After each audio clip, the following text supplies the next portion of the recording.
If you have ADHD, you understand why it's been referred to as a disorder of doing. You've probably spent the time you should have been working on something, doing literally anything else, or staring at a blank page, or paralyzed on the sofa, wondering, why can't you just get it done? Oh, I've been there. I'm Alex Delmar, a certified ADHD coach and person with ADHD. Welcome to Thoroughly ADHD, where I share what I've learned to help other people with ADHD enjoy better lives. Motivation can be elusive for anyone, but for those with ADHD, it often feels like trying to catch smoke with your bare hands. The traditional advice to just power through or push yourself harder tends not to work for us. So, what can you do instead? The short answer is that to motivate the ADHD brain, the task generally needs to be urgent, interesting, or novel. The urgency aspect is why so many of us start projects mere hours before they are due. For tasks that don't have externally imposed deadlines, you can manufacture one. For example, by trying to beat a timer, turn the goal into a race, plan an activity that requires it be completed by a certain time, like hosting game night, or schedule someone to check in with you that the task is done.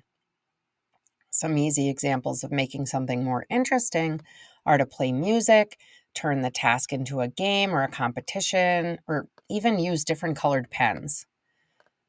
Or you can think big picture and play to your strengths. You're much more likely to dive into tasks or reach for goals that you find personally rewarding. Keep that in mind when you sign up for projects, do volunteer work, divide up chores at home, or think about career moves. You can try to make things feel novel by switching up locations, trying a different method, using a new gadget. Even something like changing the scent of your cleanser can help.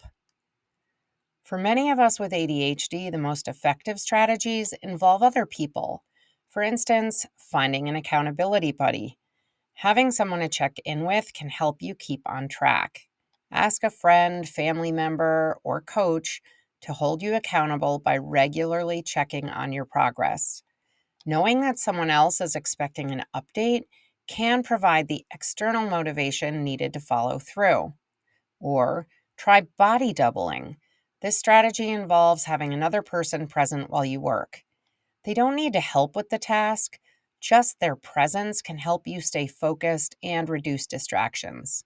You can do this in person or virtually.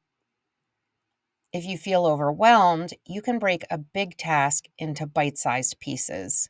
Instead of thinking about cleaning the entire house, focus on folding just one shirt.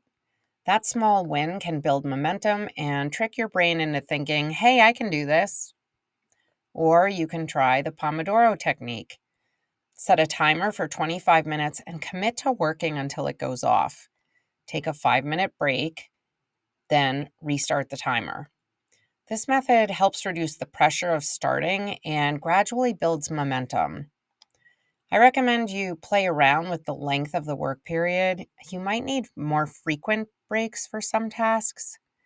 And I've used this method to get started on a task that I dread, but I just work until I get to a logical stopping point instead of when the timer goes off.